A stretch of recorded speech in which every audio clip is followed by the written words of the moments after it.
Hi guys, this is Jess. Welcome to my November. Um, do you like that dramatic flare of my hands to show how many stickers I pulled for this? Welcome to my November bullet journal setup. I guess this is me showing what I've worked on previously in my bullet journal. We have my October weeklies and just a little um, two-page, I guess two and a half with the Dutch door journaling spread that I did between my October setup and this setup to kind of like cleanse my journal's palette before starting on November. Because if you gotta look at the October um, theme, it was pretty dark and moody looking, but I wanted to try and like get things back to classic fall colors before moving on to November in my bullet journal. I don't know if that makes sense or was necessary, but yeah, that's what I did. And now I'm starting on my cover page for my November journal. Um, I came to the realization recently that this journal still has a ton of pages left.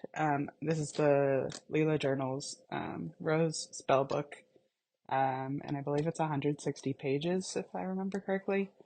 But I just kind of realized that I still have a lot of pages to use up and that I shouldn't be conservative with my like page usage. Because realistically, for my bullet journal setups, I typically use maybe like 6 to 8 pages for each month.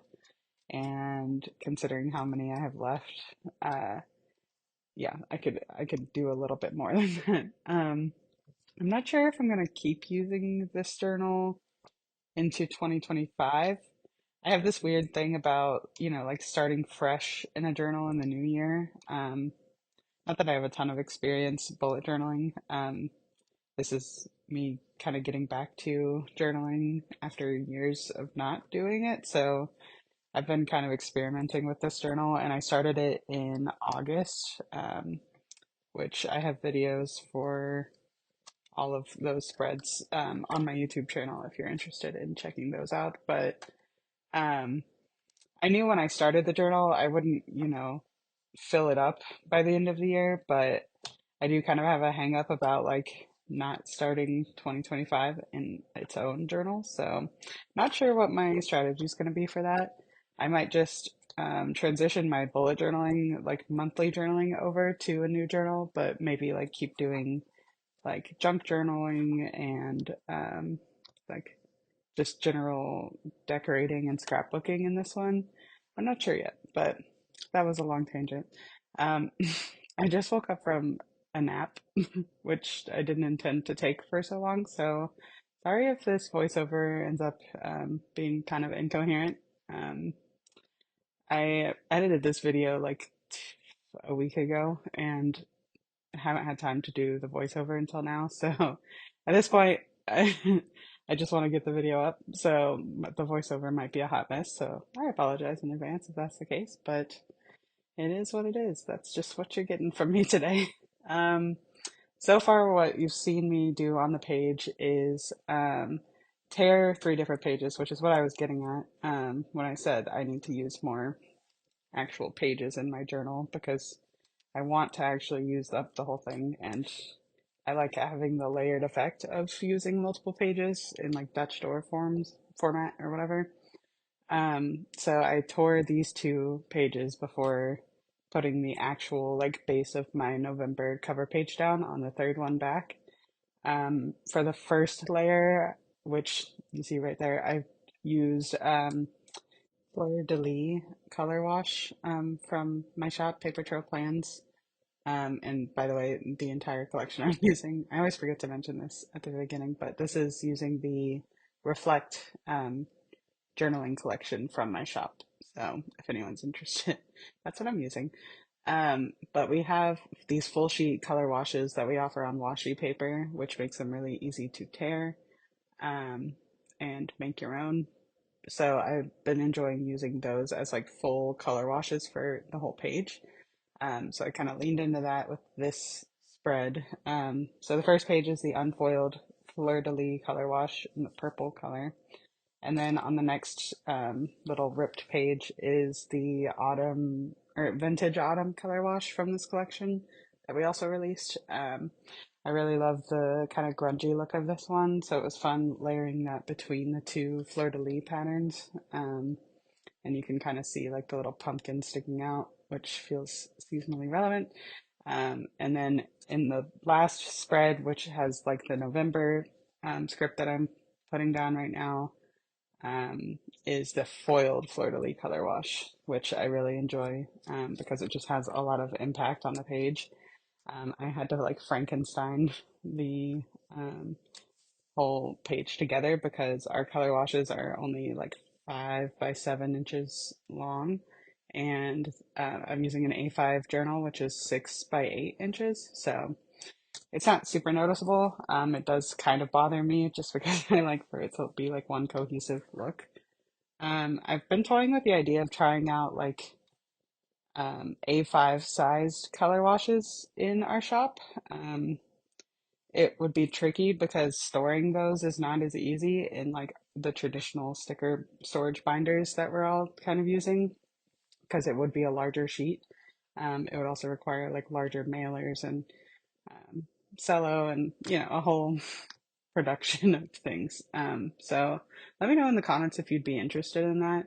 I don't know if it's just me who's interested in that at this point, but I think it'd be fun. That way you don't have to like actually use multiple sheets to do a full color wash. I just really like making the entire page like patterned in a way.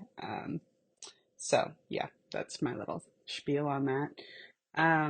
I also pulled in this craft paper from, or not actual craft paper, it's just like a scrapbooking paper sheet, like a 12 by 12 sheet that I got from Michael's a long time ago, in like this shiny pink color, or shimmery, I guess is a better word. And I decided to add that to some of the pages, the backside of the vintage autumn torn page, and you'll see me add it to the left side of this page in just a second. Um, there's me deciding how I'm going to use it. Uh, but that was fun to pull in some more pink because it was feeling very like purpley at this point, and I wanted to add some of the other colors from the collection. I will say, looking at the finished spread in front of me now, I do feel like it's pretty busy and overwhelming to the eye. Um, it's not my favorite monthly setup that I've ever done, just generally speaking, but that's okay. Not every single one's going to be my favorite, and that's totally fine. But I did enjoy the process. So I'm adding this little pocket here to the left side of the page. I'm not really sure what I'm going to put in here, but it's nice to have a pocket for, like ephemera or like just general stuff I've collected over the month. And I'm using Tombow permanent adhesive tape to first put this craft paper down. This is just leftover craft paper I have from like an Amazon order, I think. And I felt like it went well enough with the vintage autumn color wash color that it would work to kind of ground that pink, because I didn't just want to leave the background white for the pocket that I'm about to lay down. So I'm doing that here. Uh, I've gotten a couple questions about this cutting mat. Um, so I obviously have a sticker shop and I use the Cricut cutting mats to cut my sticker sheets, and I have like leftover segments because I purchased like the super long cutting mats from Cricut, and then cut them into two different sets. So I get more bang for my buck, but that leaves like this little size cutting mat extra. Um, I don't know if that makes any sense, but I have a bunch of those little like cutting mats basically. So it's been really nice pulling that into these threads to use as like a mat of sorts, so that I don't, cut into my journal when I'm like cutting stuff out. So yeah, that's what that is if you're wondering. I do have a ton of them because I always save them when I make my own cutting or like cut my own cutting mats. I don't know if this is making any sense. I'm sorry. It's like sleepy Jess talking right now. But let me know, like reach out to me if you are interested in one because I have a bunch that I'll never actually use. So if you like shop from me or something and like put something in the notes to seller saying something about the mat, I can throw it into your order for you. Just let me know. I'm putting down these Saucy Sticker Co. butterflies here because it felt kind of boring just to have the fleur-de-lis pattern. But in hindsight, I think it may have been better to not have anything because it just looks very busy on the page. I also used a pumpkin from Nib and Fleur. She has a lot of like autumn line art designs in her shop, which is currently closed, but I think she'll be doing another release soon. I've been really enjoying pulling in like black and white designs to this spread because the florals um, that we use for this collection have these like black and white ribbons tied into them, which is kind of weird for a floral deco set, but I just kind of leaned into that when I was designing for this collection. Which is why, like on that washi strip you see right here on this Dutch door, I put a lot of like black text behind the florals, um, just kind of leaning in. So that's that. I'm creating this Dutch door spread. I kind of copied my layout from my August setup for this whole November setup because I wasn't feeling very creatively like inspired at the time that I made this. I did manage to get most of this spread actually done before November started, which I'm really proud of because last month I think it was like halfway through October before I even sat down and did my October setup, which is not ideal when you're trying to actually use a bullet journal functionally, but sometimes it be like that. So I was proud of myself for getting this setup done before the month actually started, but I think I just also wanted to get it done before November actually began, so I was trying to like not recreate the wheel or reinvent the wheel, I guess is the saying, um, and just do a layout that I knew would work well for me. So that's why I did this little single door or single Dutch door spread. So on one side, it's going to have this month and highlights, and then on the other side, it will be my movies and TV and playlist trackers. Um, I laid down a torn washi strip from my shop in the cherry blossom colorway, and then overlaid the lace washi from the washi sampler for this collection. How many times can I say washi? And these chain washi. I'm self-conscious about how many times I say washi. These foiled chain washi strips are from Panda Bird Designs. She has these amazing like charm stickers that you see here. She sells them in individual letters so you can spell stuff out like this, but she also does days of the week and months. So check that out if you're interested in these because I think they're really fun and creative and very unique to Jess's shop. Um, I use them for this little part here to spell out this month, and then on the other side, I use it to say highs, to like stand for highlights. But I probably should have gotten two sets of the letters because I was quickly running out of them, and I wasn't able to spell out highlights, and so I didn't end up using that sheet to do the rest of my titles for my spread pages, um, which kind of bothers me because I'm all about cohesiveness. And if I use something somewhere, I try to pull it in everywhere so it feels, cohesive and consistent. But it's okay. You can at least see it on this collection of pages, which is nice. But I love that Panda Bird Design has these chains because they just like make it look really fun, and there's a variety of chain styles on the sheet so you can mix and match and layer and you know create like a layered effect, which is really cool. Here I'm swatching some of my mild liners to see what colors would work best for lining this page. I've been enjoying lining the this month and highlights pages so that it just looks a little more finished and polished, I guess.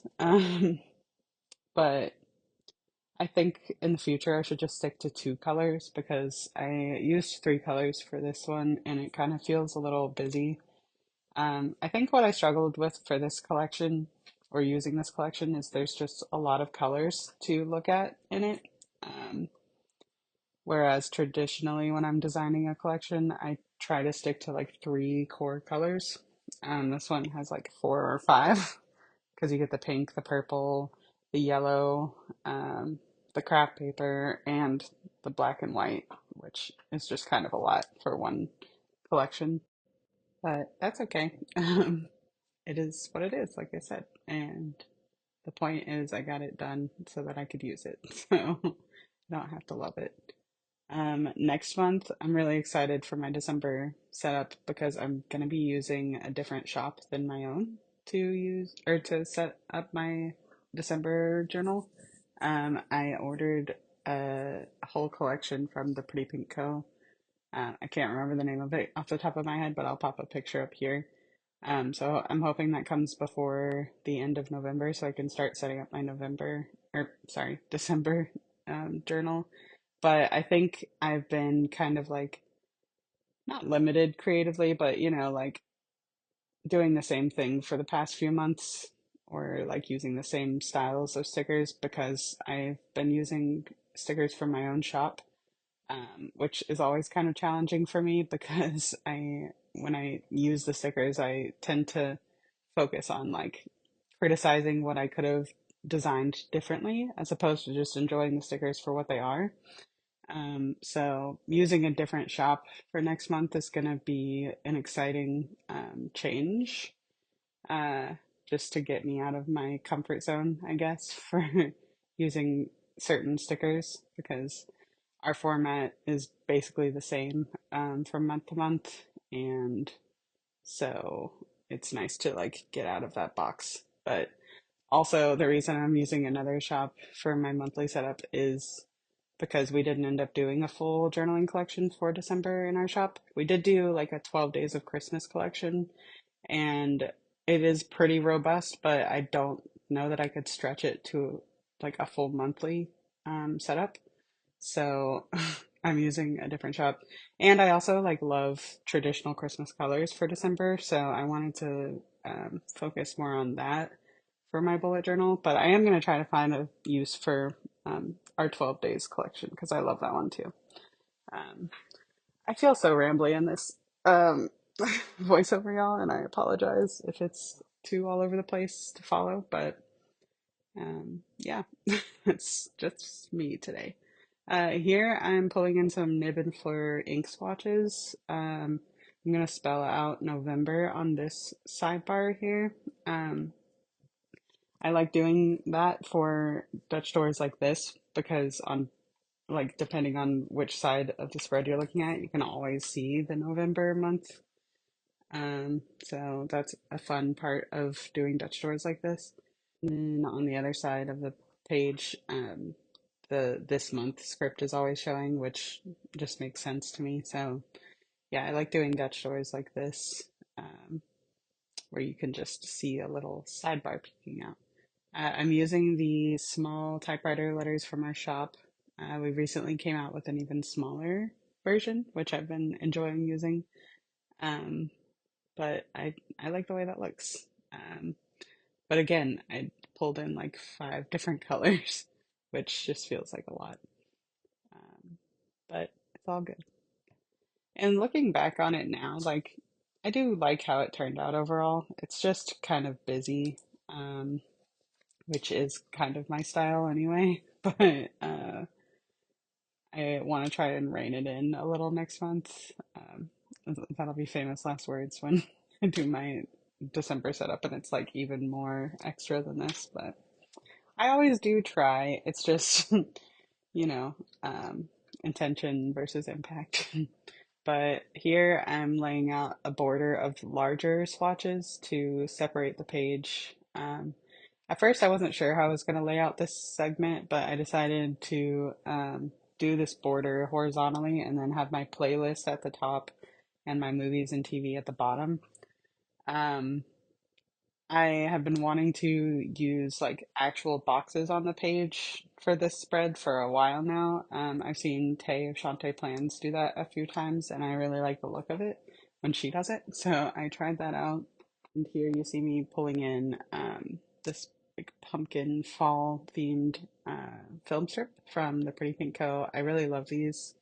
I need to pick up more because they are discontinued, so they'll be leaving her shop after the 17th of November. So if you like those, check them out. And I also PR for her shop, so you can use my code JESS15 to save 15% on those. And also throw my name in the notes to seller to grab my freebie, which I'll pop up here. Um, I really love her fall foil collection. It's very like journal heavy and just really pretty. So I'm definitely going to be stocking up on those. Um, I am layering some alcohol ink and florals and deco in this corner so I can put my movies and TV label on top. And yeah, that's basically me caught up. So I guess now I'll take the time to say I've noticed that I've gotten a lot of new followers lately. So hi, if you're new, hello, welcome. I feel like I don't usually take the time to do like introductions on my videos, so sorry if you feel like dropped in the middle of things watching them. But my name is Jess. It feels really funny for me to be doing this halfway through the video, but my name is Jess. I am a decorative memory planner, but I've been dabbling in more journaling. I hesitate to call it bullet journaling because honestly, like this feels way more like decorative journaling than bullet journaling. I do use this journal functionally, but I get the most joy out of actually decorating it. um, I feel like a better word for it is sticker journaling as well because I do follow quite a few bullet journaling accounts on YouTube, and it's traditionally a lot more like you drawing your own art and like writing in things, but I lean very heavily into decorating with stickers. I am heavily inspired by Tay of Shantae Plans, who I always like to say is like 6 months ahead of me in her planner journey. Um, and I'm on the same road as her. I'm just like 6 months behind. So she started leaning more into journaling like free form like this in a bullet journal sometime last year. And I have been struggling with um, deciding how I want to plan and use stickers in my planner for a while now because um, I have been using an A5 wide, like columned um, memory planner for years now. And while I do really love doing those spreads, and it feels kind of like scrapbooking, um, it's a lot to keep up with, and I'm currently like 6 months behind in those spreads. So I've been just kind of like accepting that and leaning more into what brings me joy when it comes to playing with stickers. And for a while now, it's been this kind of stuff. So I've been on the journey, just creating these spreads every month and like getting that creative outlet for using stickers and like flexing my creativity muscles in this sort of way because I haven't had time to sit down and do like monthly or weekly spreads in my memory planner. So very long-winded way to say that I'm coming back to bullet journaling from years of not doing it. And when I first started bullet journaling way back in like 2018, 2019, I was doing more traditional like drawing spreads and writing in everything. But since then, I've started my own sticker shop, and now I can make stickers that, fulfill that niche. And it's been really fun finding a new way to use them other than just in the memory planner format that I've been so used to for the past few years. So, yeah, that is where I'm at in my journey right now. But if you're new to all this, welcome. Let me know if you have any questions about like my style or anything in the comments. I'd love to engage with you. Um, but I'm figuring it out as I go. It feels like kind of a new niche to journaling. Um, and I'm excited that a lot of people are starting to get more into it. All of the label stickers that you see here, like movies, TV, playlist, I didn't use my shop for this month, but we also have this month and highlights and all that stuff. Those labels are all available in my shop, Paper Trail Plans. So if you want to give it a try, I say go for it because it's really fun and kind of takes some of the pressure off of like being having to be too creative in a journal. I know it can be intimidating because with like memory planning, we have like 8 columns on the page to kind of guide us and like provide some structure for where stickers are supposed to go. But I can see how it'd be really intimidating having like a blank journal in front of you and deciding where to put everything. But honestly, like stickers helps a lot. Um, that was bad syntax, but stickers help a lot. I think I meant to say having stickers helps a lot. But again, I'm sleepy. Yeah, it just takes a little bit of the pressure off of like having to be too creative.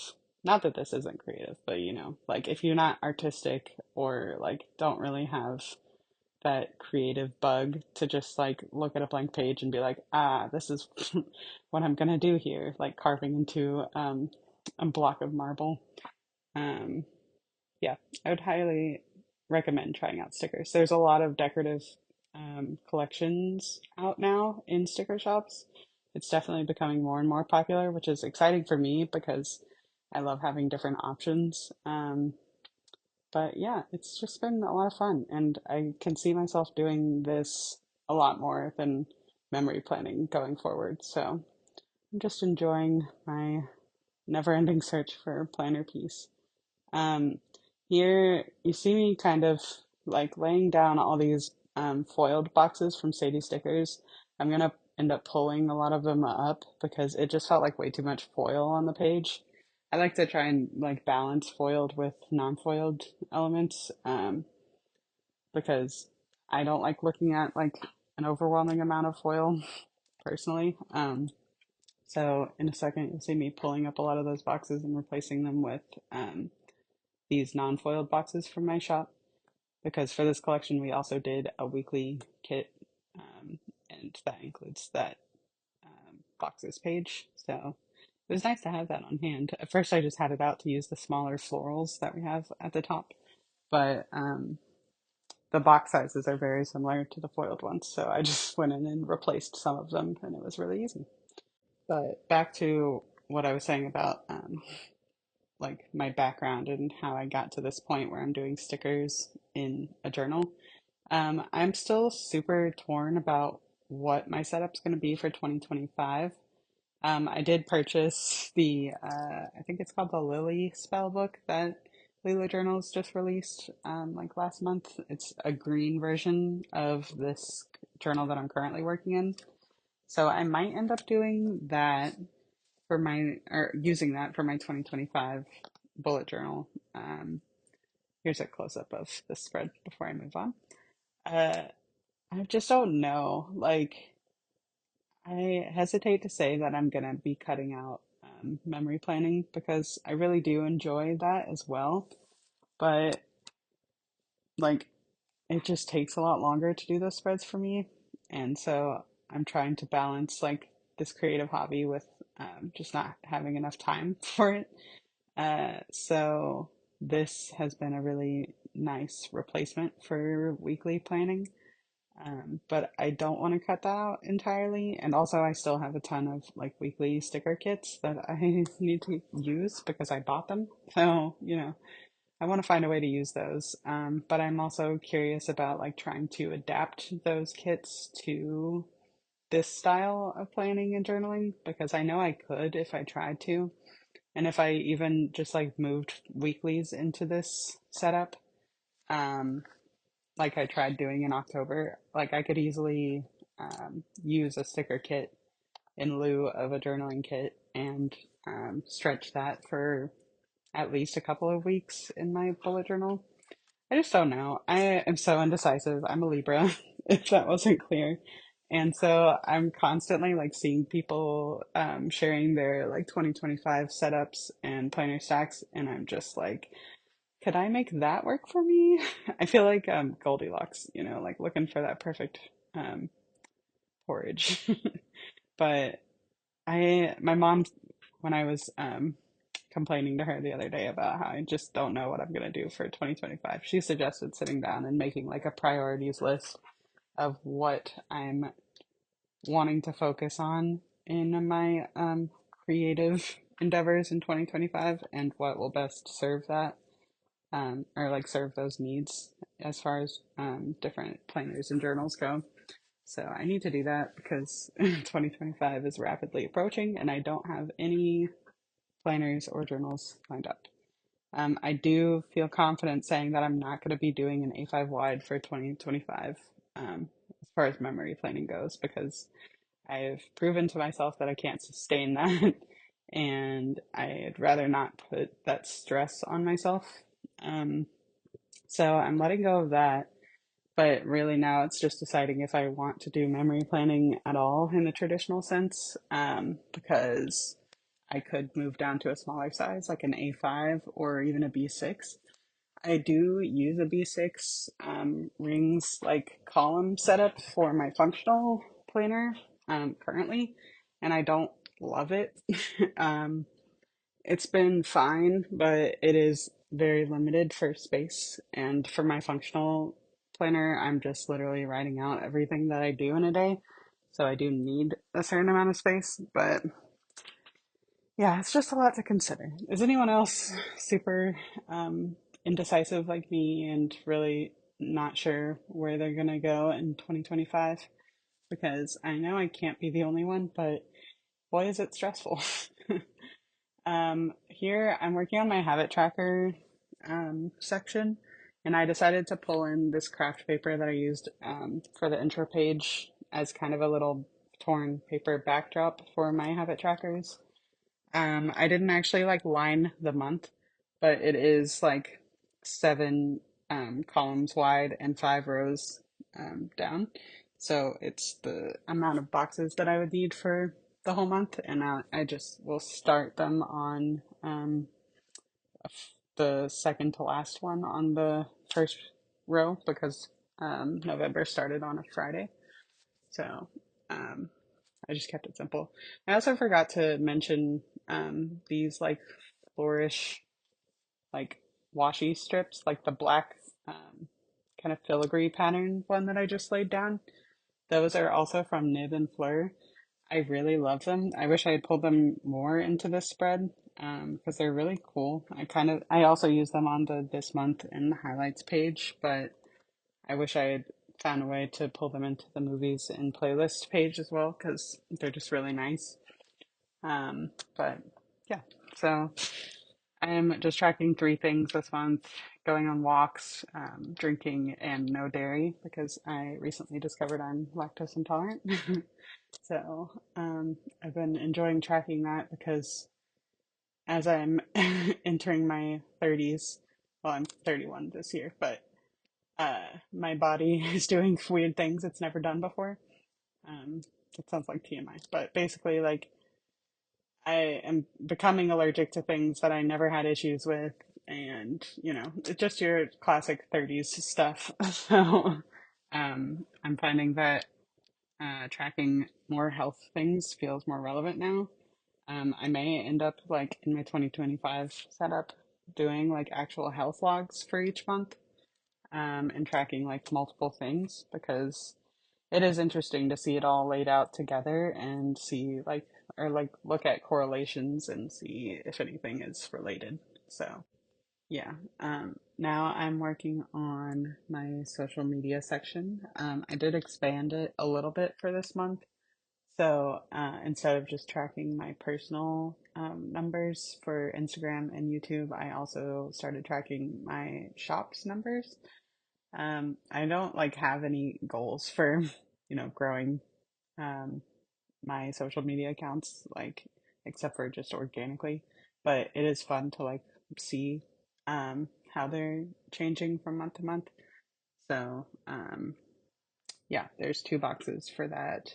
Um, but yeah, all that's left for me to do in my November setup is the order tracker on the right side of the page. So I think I'm gonna end the voiceover here because there's nothing too revolutionary going on for the rest of the video. So I hope you enjoyed watching this. Let me know what you're looking forward to this month. I'm looking forward to Black Friday being over because it's always crazy busy around this time of year, but it's always fun as well. And I'm looking forward to Thanksgiving. My parents are coming up to spend the weekend the week before November, or sorry, the week before Thanksgiving. So I'm excited about that. But yeah, share something that you're looking forward to.